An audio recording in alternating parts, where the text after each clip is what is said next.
La lettre N nous entraîne dans un nœud, parce que justement on va parler du nœud.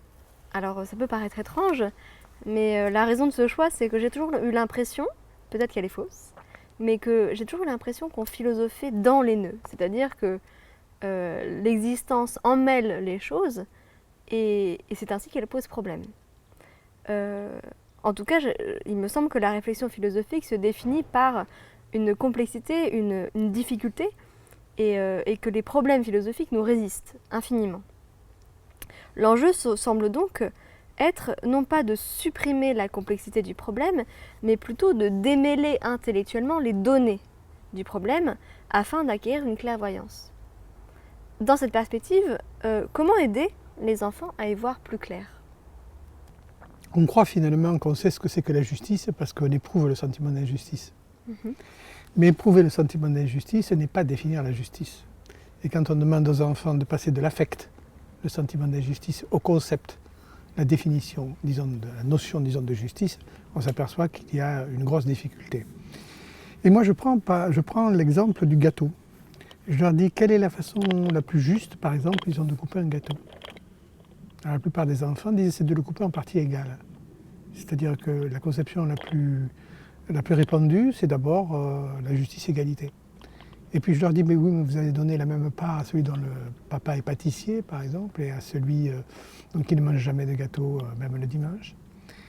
Et à ce moment-là, ils s'aperçoivent que il y a peut-être une autre conception de la justice qui est de donner plus à celui qui est à moins.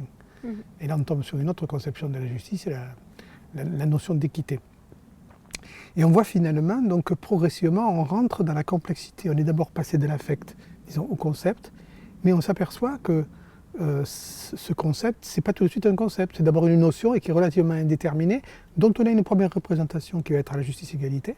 Mais en réfléchissant, disons, sur les limites de cette définition de la justice, parce que si on donne la même chose à tout le monde, on va donner aux riches la même chose que ce qu'on donne aux pauvres. Et ce qui, d'une certaine manière, est quand même injuste, parce que c'est les pauvres qui en ont le plus besoin. Et donc on complexifie progressivement le concept de justice. D'accord, donc finalement, effectivement, il ne s'agit pas de retirer les nœuds, il s'agit plutôt de complexifier et de faire apparaître le nœud de façon claire, explicite. Tout à fait. Là, vous parlez par exemple de la distinction affect-concept. Est-ce que justement les distinctions, comme ça, binaires, peuvent être utiles pour clarifier, pour acquérir plus de clairvoyance ? Et je pose la question notamment parce que les enfants ont tendance à aimer les distinctions binaires et ont souvent un esprit parfois binaire. Est-ce qu'il faut s'appuyer sur ce penchant ou est-ce qu'il faut aller plus loin, etc.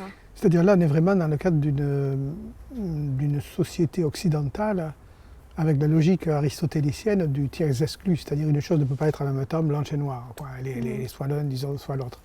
Et c'est vrai que l'avantage, disons, de la catégorie binaire, c'est que c'est bien ou c'est mal, c'est beau ou c'est laid, c'est vrai ou c'est faux, ça donne des repères. Mais les choses quand même ne sont pas, disons, suffisamment simples. Je reprends mon exemple, disons, de la justice. On peut définir la justice par l'égalité, on peut la définir par l'équité, on peut aussi la définir par le mérite. Finalement, pourquoi ne pas donner la part du gâteau qui est la plus importante, finalement, à l'élève qui a le meilleur résultat ? Mais alors là, on peut raffiner, on peut dire celui qui a le meilleur résultat. Oui, mais celui qui a fait beaucoup d'efforts, même s'il a eu un résultat qui n'était pas très beau. Et donc le mérite lui-même peut avoir deux éléments. Ça peut être le résultat ou ça peut être l'effort, donc la démarche. Et donc on voit qu'on est parti d'une définition, disons, d'une alternative un peu binaire. Et puis ensuite, on arrive à une tripartition finalement. Et même le mérite lui-même devient à ce moment-là, se scinde lui-même. Donc on voit comment progressivement, à partir du partage d'un gâteau tout simple, on arrive vraiment à faire réfléchir et philosopher les enfants. D'accord. Alors lorsqu'on démêle les nœuds, justement, est-ce que parfois il faut inciter les enfants à choisir une idée simple ou est-ce qu'on doit les engager à garder des idées complexes ? Si par exemple un enfant souhaite choisir une idée simple et ne veut pas garder la complexité, comment on réagit ? Il faut lui donner, disons, le sens de la nuance. En disant par exemple, est-ce que ton idée, elle est valable dans tous les cas ? On s'aperçoit que souvent une idée est valable dans un champ donné.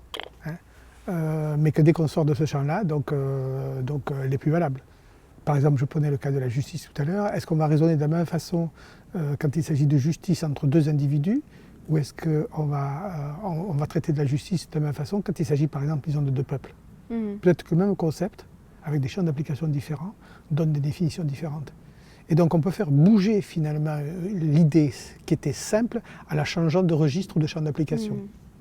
Et est-ce qu'au final, l'objectif en philosophie, ce ne serait pas de transmettre aux enfants l'idée que certaines choses dans la vie restent irrésolues, restent emmêlées, et que effectivement, par exemple, le débat sur qu'est-ce que la justice, ça reste un débat qui ne sera pas totalement démêlé, qui ne sera jamais totalement démêlé, et que notre responsabilité en tant qu'être humain, c'est plutôt de travailler avec cette complexité, ce nœud, sans le dénouer. De toute façon, toute l'histoire de la philosophie va dans ce sens-là, en montrant qu'un philosophe a cru qu'il disait le dernier mot sur la chose, et puis un autre lui fait des objections, ou un autre a une autre piste ou une autre porte, disons, d'entrée. Donc faire pénétrer progressivement les enfants dans la complexité, parce que précisément le réel est complexe et le réel est relativement opaque, c'est extrêmement important. Donc il faut beaucoup d'ambition pour essayer de comprendre le réel, mais en même temps il faut rester extrêmement, disons, modeste. Et donc leur donner à la fois l'ambition de la complexité et la modestie par la perplexité, ça il me semble que c'est un bon mixte. C'est un bon nœud. Voilà.